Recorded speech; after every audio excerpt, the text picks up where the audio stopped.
Special live episode of Inside the Mavs. Grant and I get you ready for game 2 between the Mavericks and the Timberwolves in the Western Conference Finals. The keys to victory and what do the Mavericks have to continue to do from game 1 to take a 2-0 series lead in Minnesota. This is Inside the Mavs.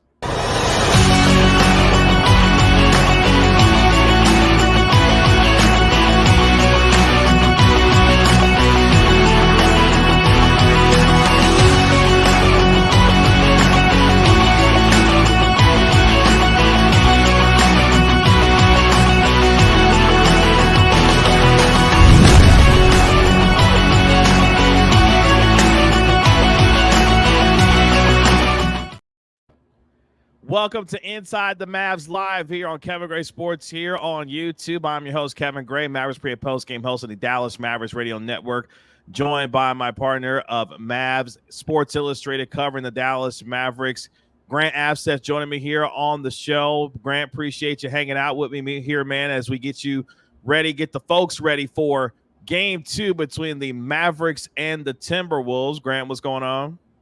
Yeah, I'm definitely looking forward to talking about it for sure. That was an intriguing game 1. Definitely a lot to improve for both teams heading into that second matchup. But it's always better to play an ugly game and win than to have a lost opportunity, especially on your home court if you're the Timberwolves.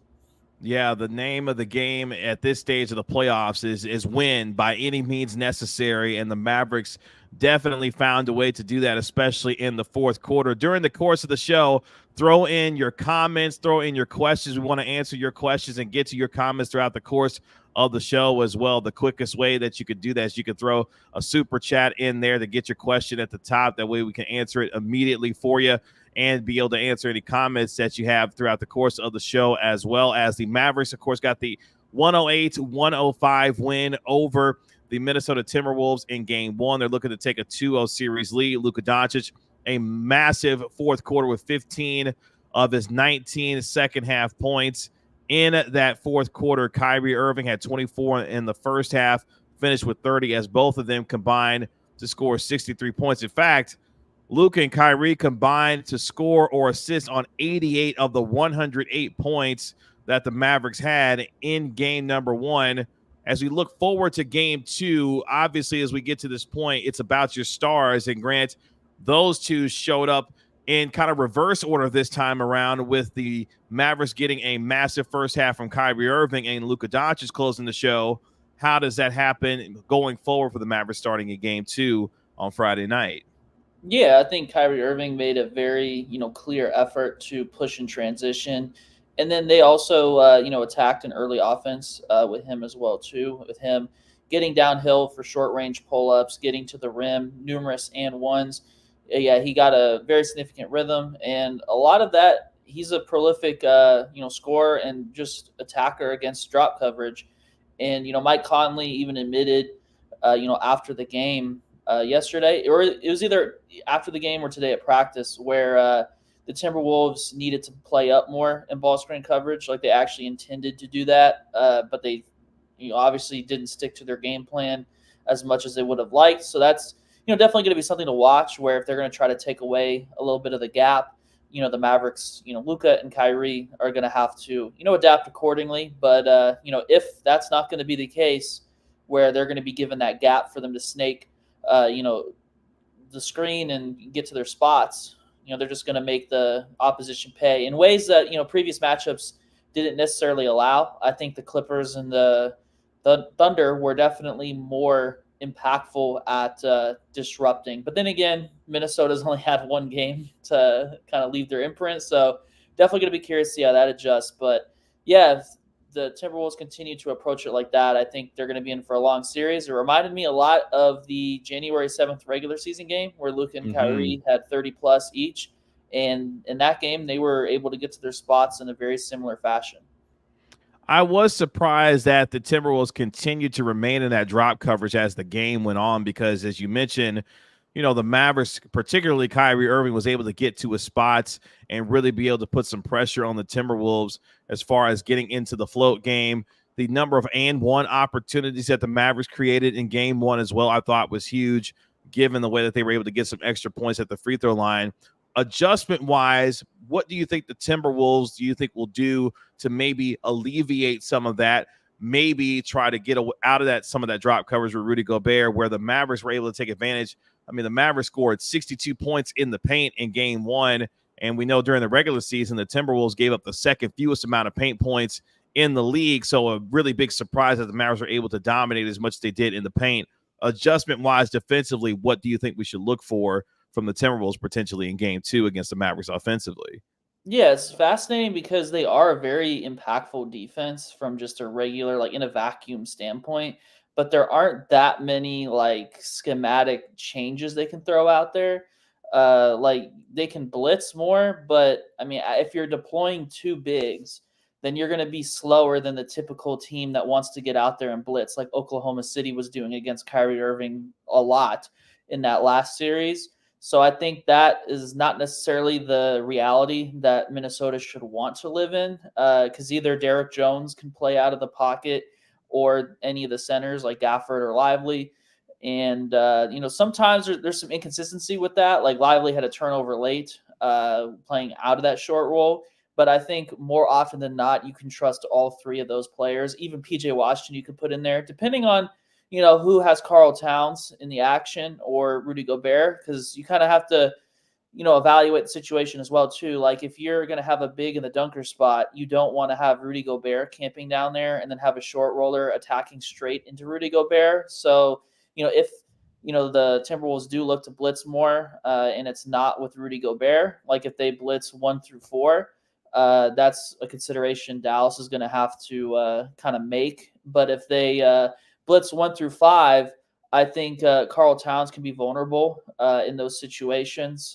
So definitely going to be interesting to see how, the Mavericks kind of hunt, the particular, weak points in the defense, because Luka, was very intent on bringing Karl Towns into the action. So, I think just overall seeing how the Timberwolves react to that, I think a lot of it will have to do with just not sticking with the same coverage for long periods of time. I thought Dallas did a much better job defensively, like mixing things up against Karl Towns than Minnesota did against Dallas Stars. Like, whether they're sending early doubles, late doubles, or not necessarily doubling, but at least just flooding the strong side, things like that. Like you got to just do different looks and make the offensive player think. Kind of what we described with Anthony Edwards before game one even started, where it's like you got to make those guys read the defense. You can't just let them like kind of be on autopilot, second nature, turning the corner, getting to what they do best comfortably. And I thought Dallas's players, like their superstars, were able to do that far more than Minnesota's. And that's a testament to game planning and preparation and effort level in the game one, which, who knows? Anthony Edwards seemed to think that some of that had to do with them playing a game 7 against the Denver Nuggets. But he said probably a little tired. That's what he said after the game. But I mean, Chris Finch didn't really like that excuse. It seemed he just said they didn't come ready to play essentially. And they had they said a rough film session today, so definitely curious to see how they respond in tomorrow's game. Yeah, it was rough for sure, because you look at offensively what the Mavericks were able to do in terms of, defensively what they were able to do against Anthony Edwards.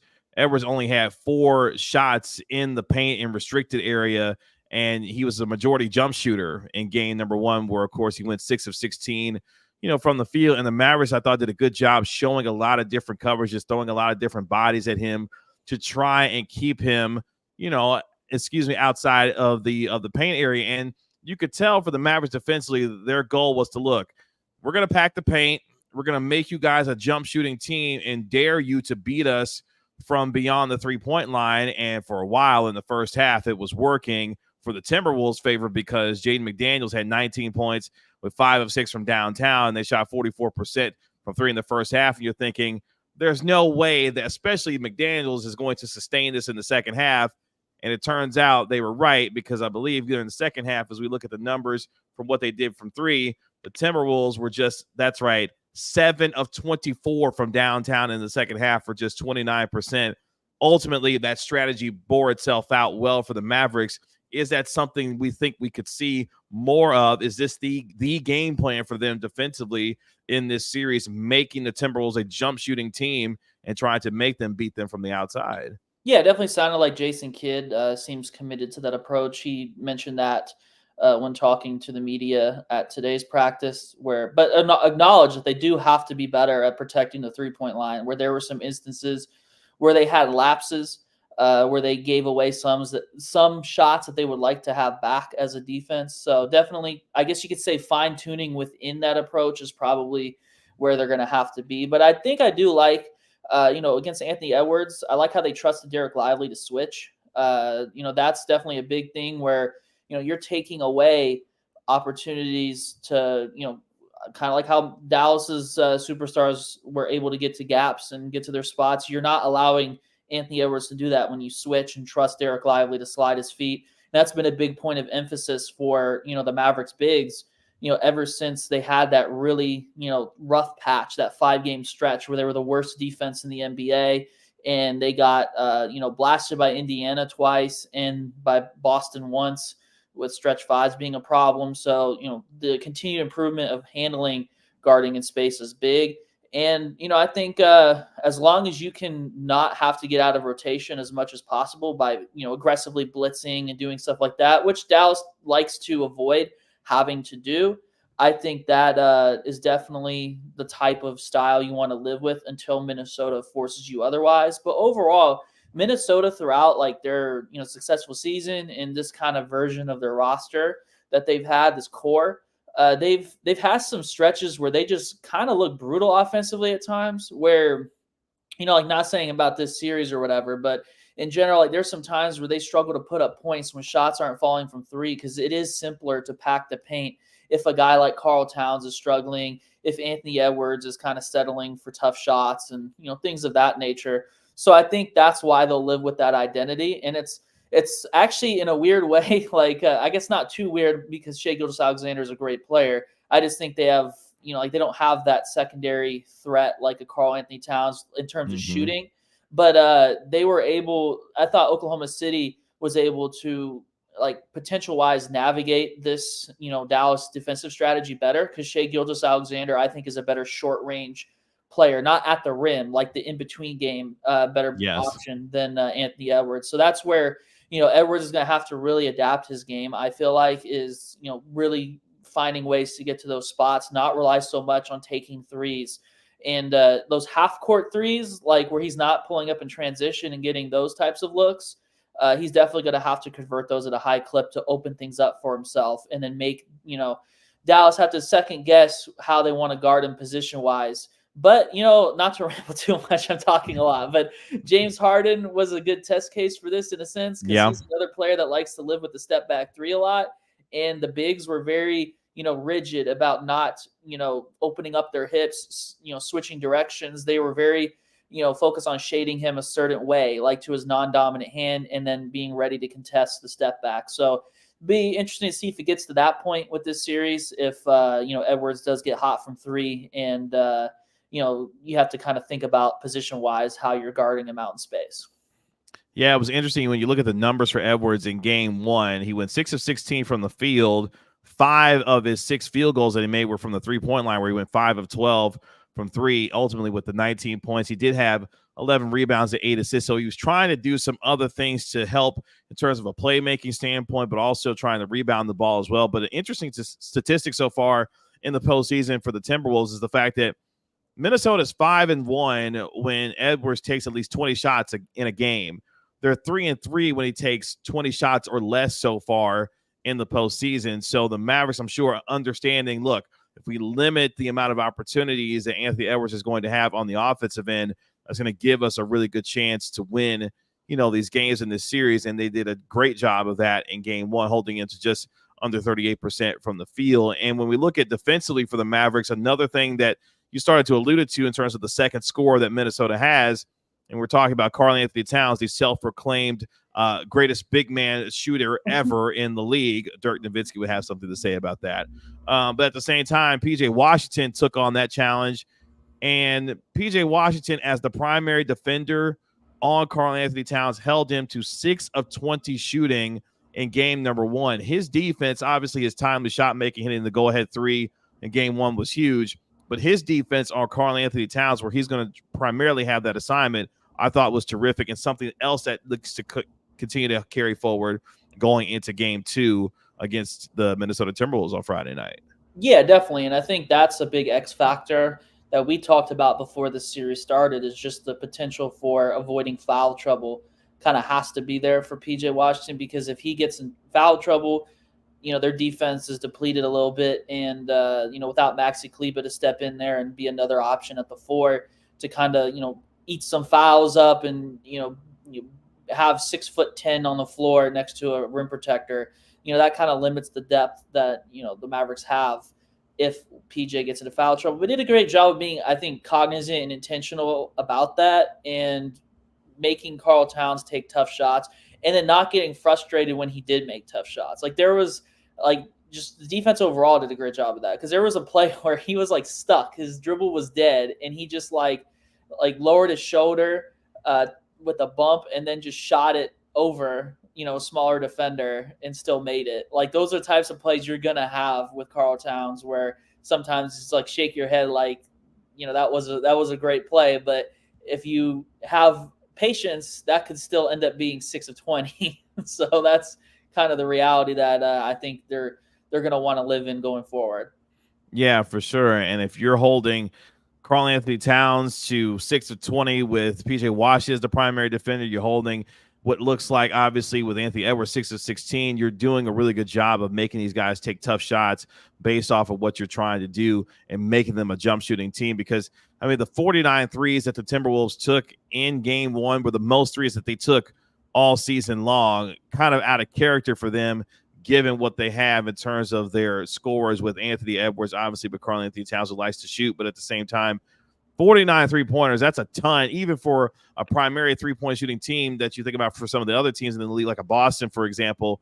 49 threes is a ton, and when you hit them like they did at a 36% clip, you can hopefully make enough yourself going into a game to win, which honestly gets us to what happened with the Mavericks on the 3-point line, because as well as Luka and Kyrie played in the first and second half, the Mavericks were just 6 of 25 from downtown in game number 1, but they hit the big ones when they needed to, with Luka Doncic hitting one to give them a lead. Obviously, PJ Washington, his go-ahead 3 to really be able to help the Mavericks there.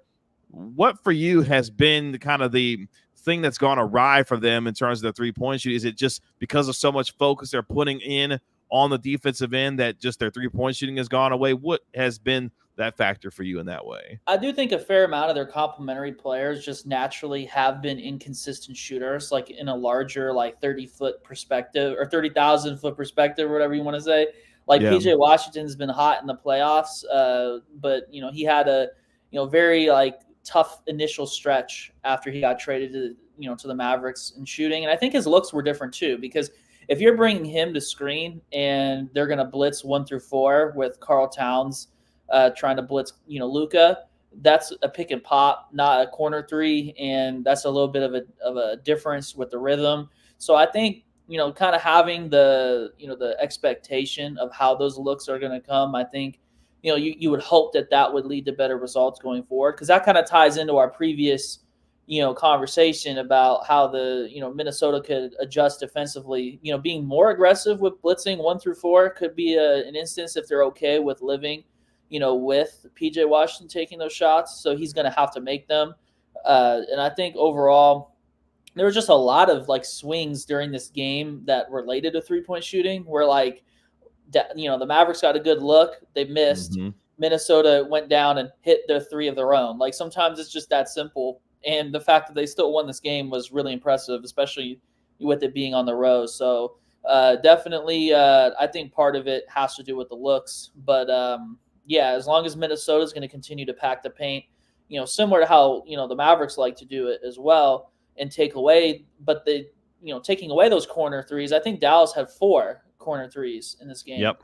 So that's probably a big difference as well too, where they're not necessarily getting those, corner looks that Derek Jones and PJ are, typically going to take. They're going to have to be, efficient on above the break shots, and just the team overall in general is going to have to be if Tim Hardaway Jr. is getting minutes, you would hope that he's able to hit shots and be a difference maker in that regard. And I guess you could say the same with Jaden Hardy as well. I mean, he's more of a playmaker, obviously, with the the way he's utilized and the impact that he's made too. But overall, yeah, definitely going to have to look at those shots from game one and be more comfortable with those looks going forward in the series. Which sometimes that's just how it goes. You just see how a team is playing you, go back to the drawing board and be mentally prepared. Because sometimes in these series, when teams live with the same strategies and identities for long enough, that I kind of feel like that benefits the shooter, like kind of having that mental expectation of when that shot's going to come and being in that headspace to knock it down.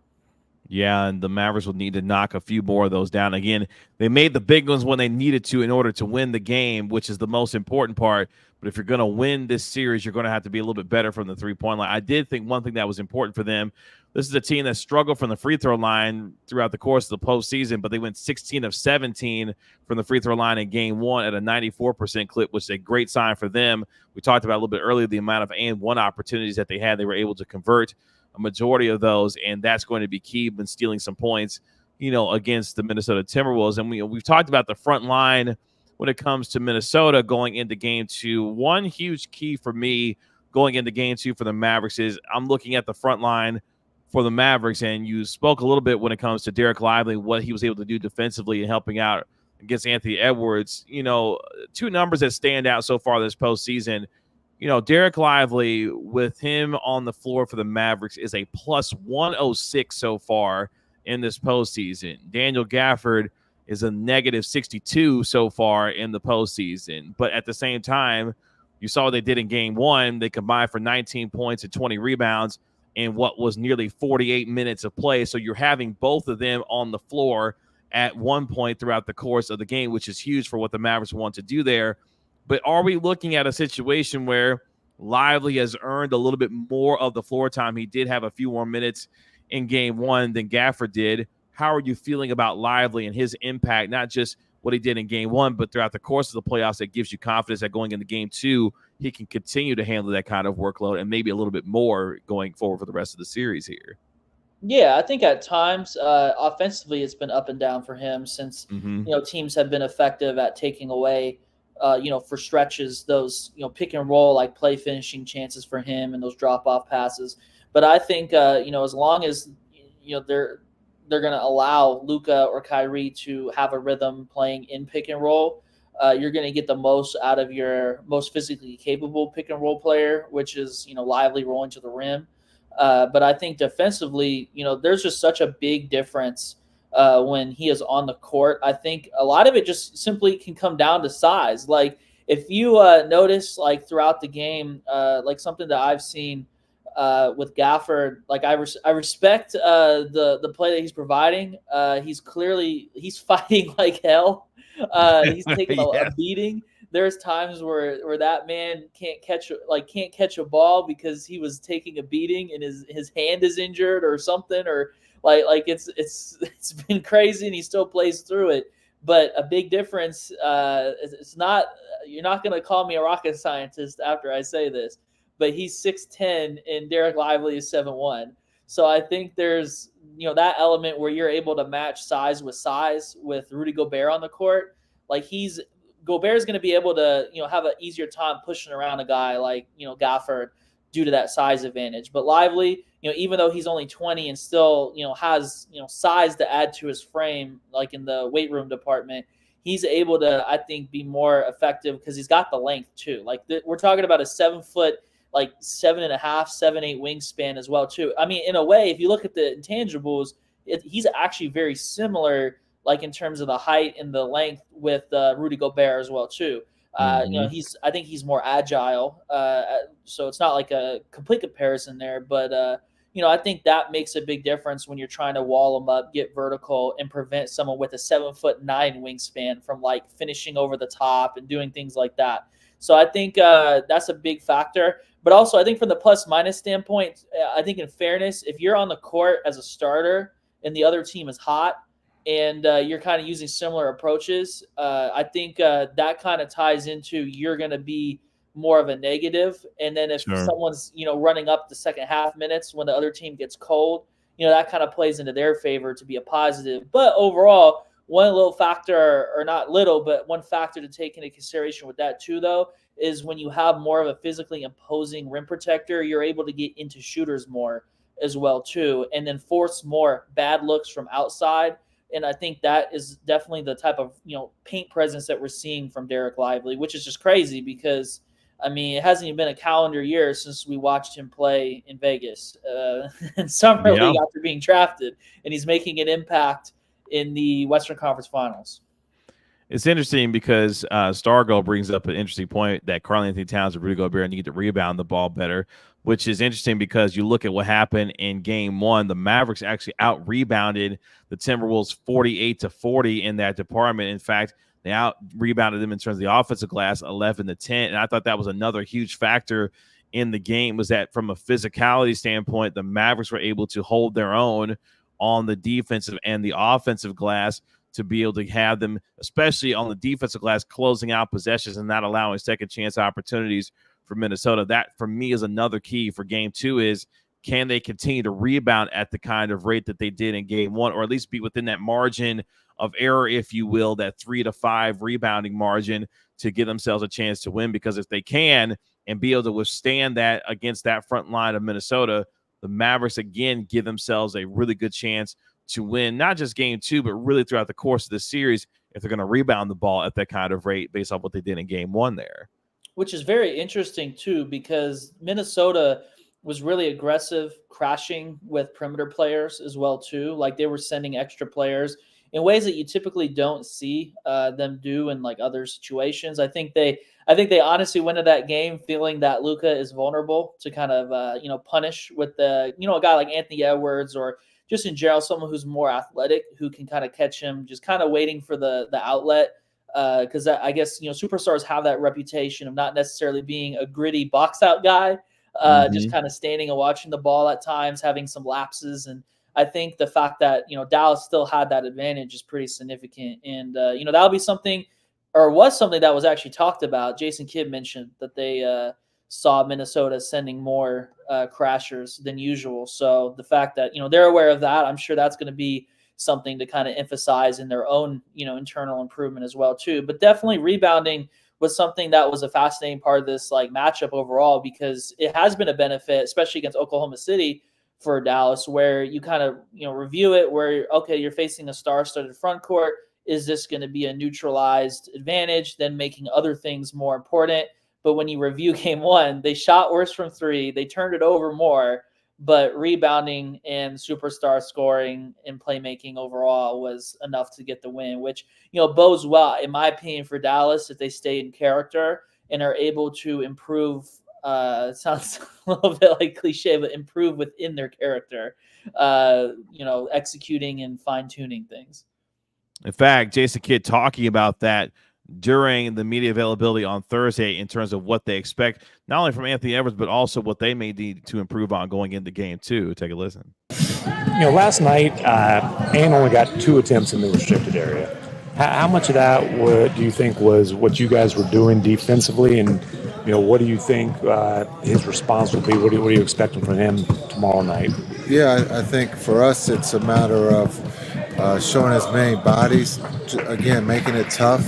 He's one of the best players in the world. You're not going to stop him. You can just make it tough on him and hope that he misses. We expect him in Game 2 to attack early and often. We got to try to protect the paint. They shot a lot of threes.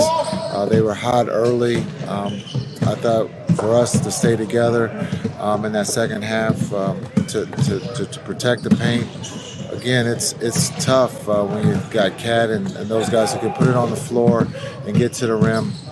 But again, we believe that Ant's going to come. Conley's going to come. That they're going to be better in Game 2. So we have to expect that. And I believe that the Mavericks will get a better version of Anthony Edwards. But again, guarding the three-point line is going to be a point of emphasis for them among the things that they want to make sure that they improve on to give themselves the best opportunity for them to win. What for you is the biggest opportunity for them to improve on from Game 1 to Game 2 to give you indication that they have a good chance to win the game in Game 2? Yeah, I think a big part of it will be perimeter shooting.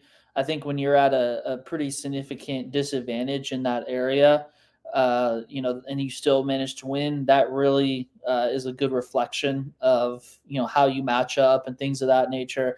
And I think it'll be more important as well, just if I had to guess, unless something unforeseen happens in other areas of the game, because Minnesota is going to want to mix it up, I would imagine, more and try to make it harder for Luka and Kyrie to get to their spots.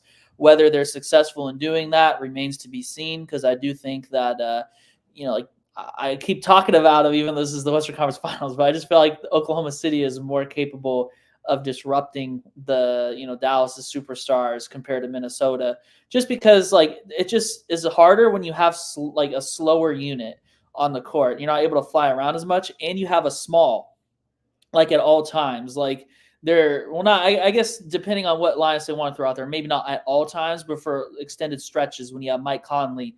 Conley and Gobert were two pieces that Luka has experience kind of picking on in playoff settings already.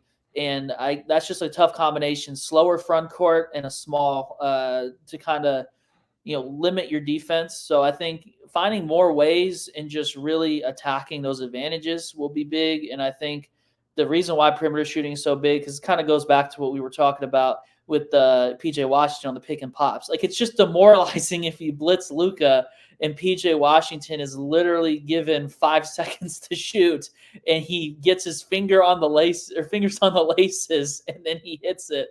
And you're like, what? That extra effort didn't come.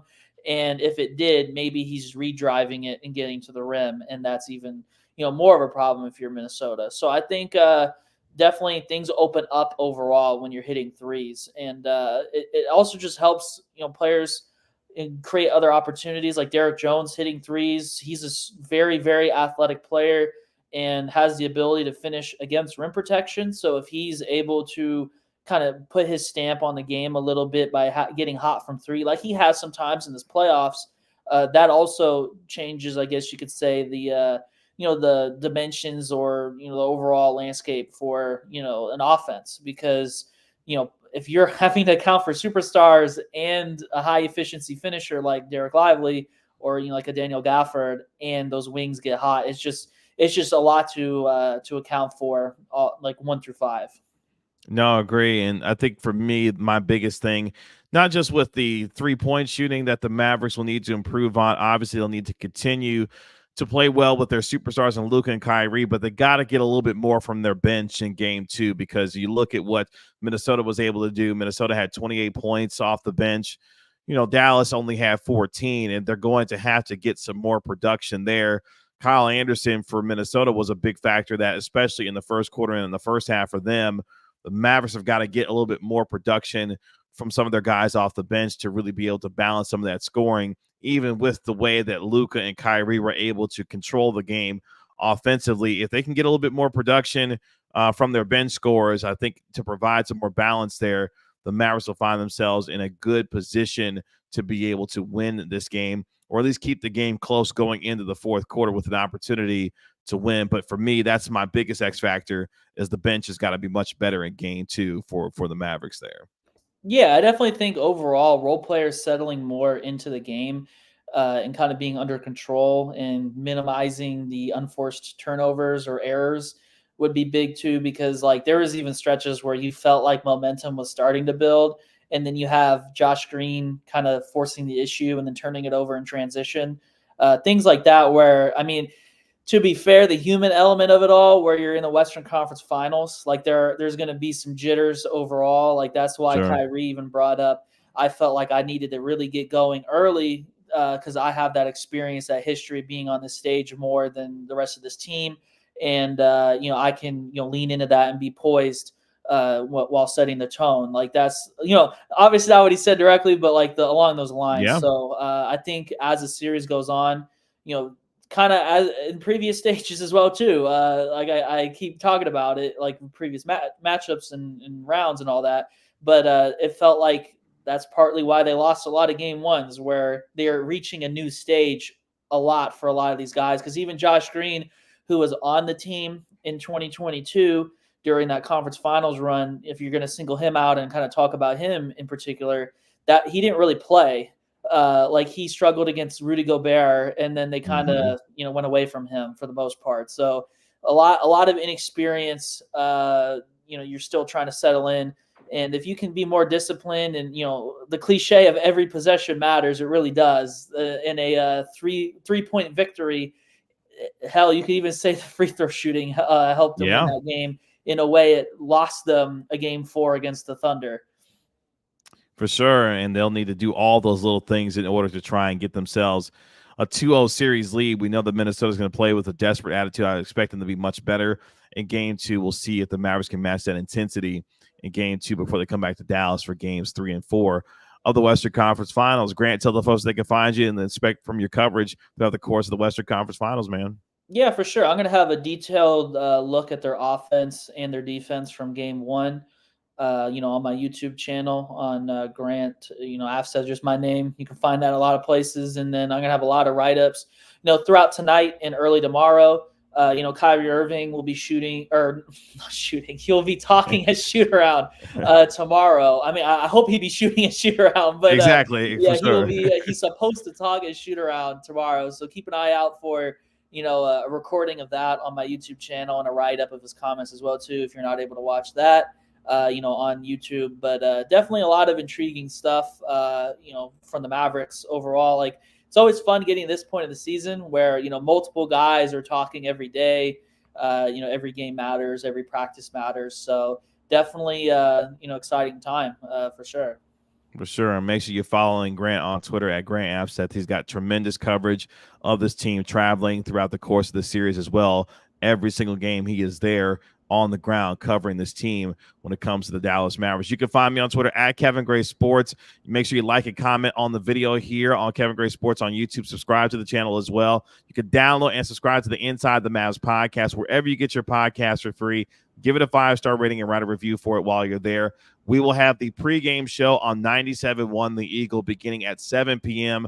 on Friday night. I'm, of course, your Mavericks pre- and post-game host on the Dallas Mavericks Radio Network. So make sure you're tuning in at 7 p.m. for the pregame show. The broadcast for the game itself will begin at 7:30 with Chuck Cooperstein and Brian Damaris on the radio side of things. So, again, the Dallas Mavericks Radio Network, the pregame show with me begins at 7 p.m. is for 30 minutes every single game night for your Dallas Mavericks. That'll do it for this episode of Inside the Mavs. Really appreciate you joining us here on our live show. And, again, make sure you download and subscribe to the Inside the Mavs podcast wherever you get your podcasts for free, on iHeartRadio, Apple Podcasts, and Spotify as well. And subscribe both to Grant's channel at Grant Afseth on YouTube and for my channel here at Kevin Gray Sports here on YouTube as well. For Grant's, my name is Kevin Gray, Mavericks pre- and post-game host on the Dallas Mavericks Radio Network. We'll talk to you next time here on Inside the Mavs.